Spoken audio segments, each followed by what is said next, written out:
Assalamualaikum warahmatullahi wabarakatuh. Alhamdulillah, segala puji bagi Allah yang maha pengasih dan maha penyayang, yang membalas doa hamba-hambanya apabila kita berdoa dan mengingatnya. Pertama-tama marilah kita panjatkan puja dan puji kehadirat Allah subhanahu wa ta'ala yang telah memberikan kita nikmat dan keadaan sehat walafiat. Yang terhormat Bapak dosen selaku mata kuliah Hadis Tarbawi Ahmad Dulul Huda MPD, terima kasih. Saya akan membahas tentang evaluasi, merupakan salah satu upaya untuk mengukur ketercapaian.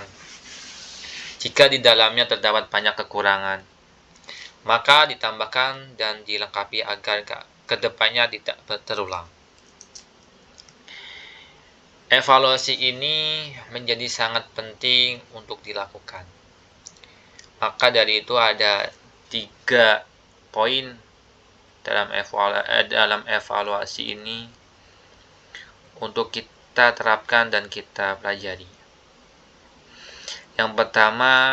Poin yang pertama, hadis evaluasi tentang pentingnya pendidikan. Poin yang kedua menjelaskan prinsip-prinsip evaluasi dalam pendidikan Islam. Poin yang ketiga, apa yang dapat kita lakukan dalam mewujudkan pendidikan berkarakter pada peserta didik. Lanjut pada poin yang pertama, saya bacakan hadis terlebih dahulu tentang evaluasi pendidikan. Hadis ini diriwayatkan dari Umar radhiyallahu anhu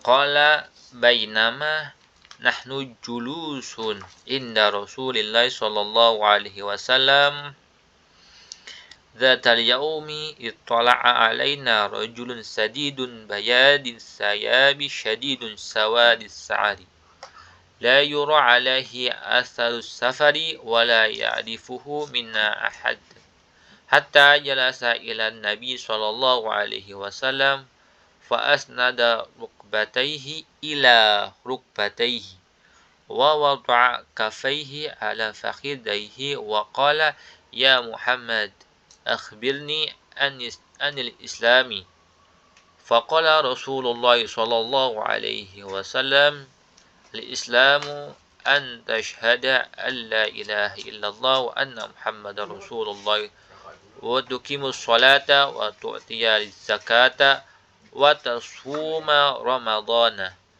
wa tahujjal baita in istata'ta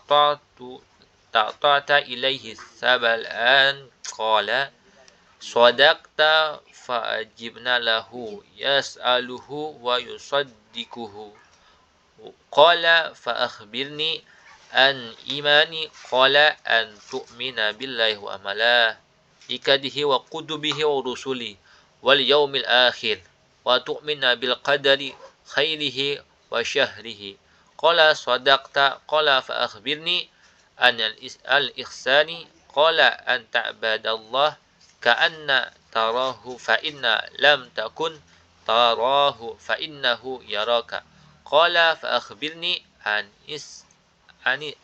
sa'ah qala mal mas'ulu anha bi'alama minal sa'ili qala wa akhbirni an amaratiha qala an talid al umatu rabbataha wa an taral khufadal uratal alata li'a as-sa'i yatatawaluna fil bunyani thumma talaqa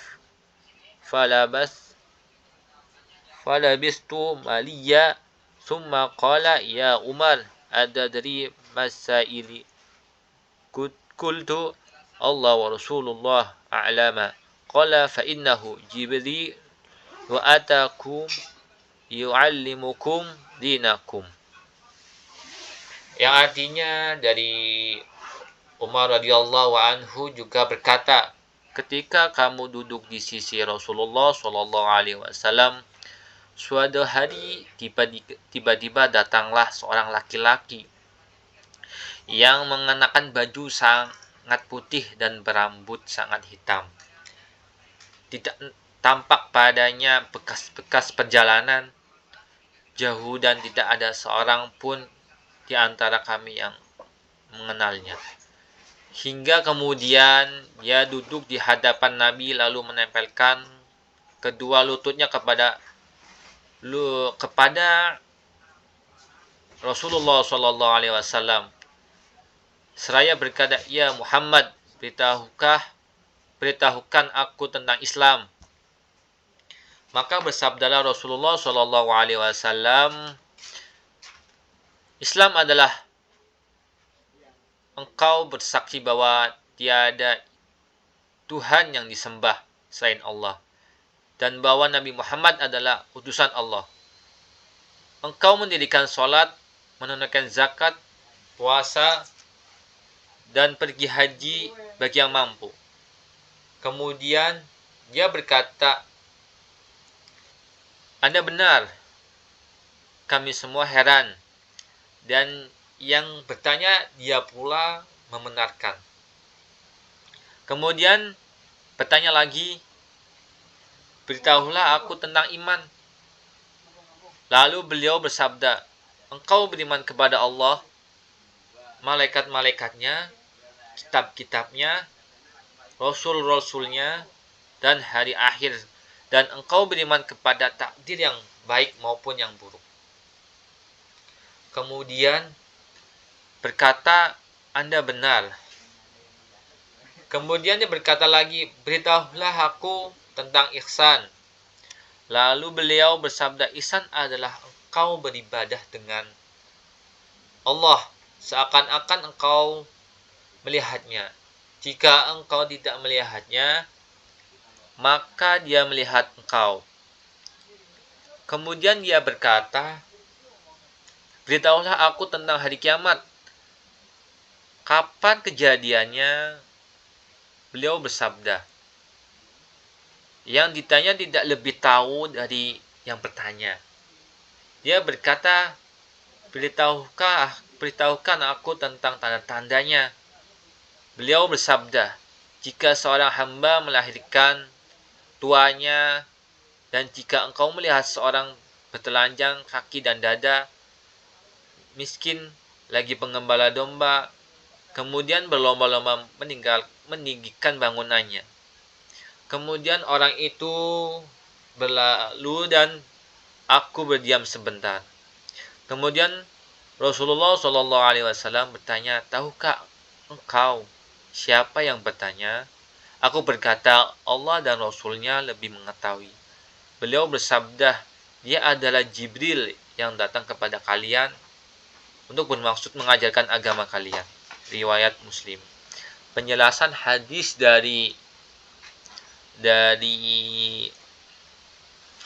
Umar radhiyallahu anhu, penjelasannya, hadis ini merupakan hadis yang sangat dalam maknanya. Karena di dalamnya terdapat pokok-pokok ajaran Islam, yaitu iman, Islam, dan ihsan. Kemudian hadis ini juga mengandung makna yang sangat agung karena berasal dari dua makhluk Allah yang terpercaya, yaitu kepercayaan makhluk di langit atau Jibril, dan kepercayaan makhluk di bumi atau Rasulullah Shallallahu Alaihi Wasallam. Lanjut, poin yang kedua tentang menjelaskan prinsip evaluasi dalam pendidikan Islam. Prinsip-prinsip evaluasi dalam pendidikan Islam meliputi 5 prinsip. Prinsip yang pertama berkesinambungan.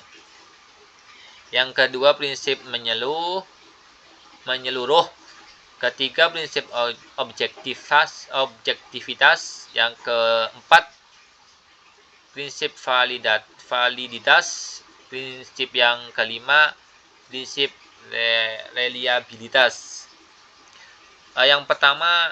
Prinsip yang pertama saya akan jelaskan terlebih dahulu prinsip berkesinambungan. Prinsip berkesinambungan dilakukan secara terus-menerus untuk memantau kemajuan siswa dan menyesuaikan strategi pembelajaran. Prinsip yang kedua, prinsip menyeluruh. Prinsip ini mencakup semua aspek pembelajaran, bukan hanya aspek tertentu. Prinsip yang ketiga, prinsip objektivitas. Prinsip ini dilakukan dengan cara objektif, tidak dipengaruhi oleh pribadi. Prinsip yang keempat, prinsip validitas. Prinsip ini memiliki keabsahan dan relevansi dengan tujuan pembelajaran. Prinsip yang kelima, prinsip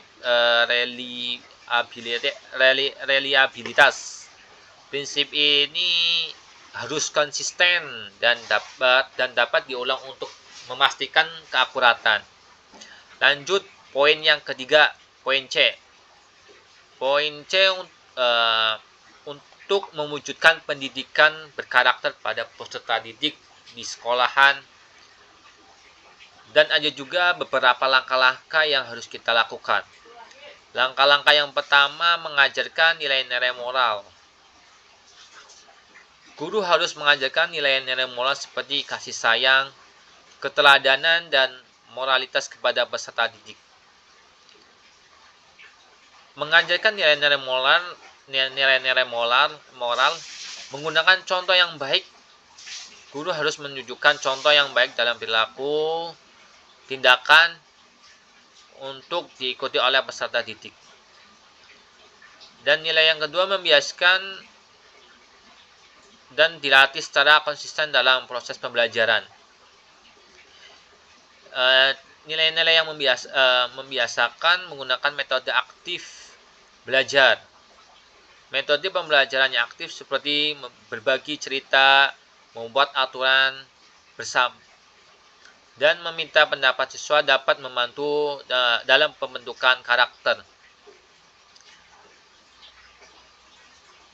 Lanjut, kerjasama dengan keluarga dan masyarakat. Pendidikan karakter harus melibatkan kerjasama antara sekolah, keluarga, masyarakat untuk memastikan nilai-nilai yang ditanamkan dapat berlangsung secara konsisten. Terima kasih dari saya pribadi, Muhammad Nur Fatah, yang tadi saya jelaskan tentang evaluasi pendidikan untuk upaya ketercapaian pada lingkungan pendidikan. Terima kasih, sekian. Assalamualaikum warahmatullahi wabarakatuh.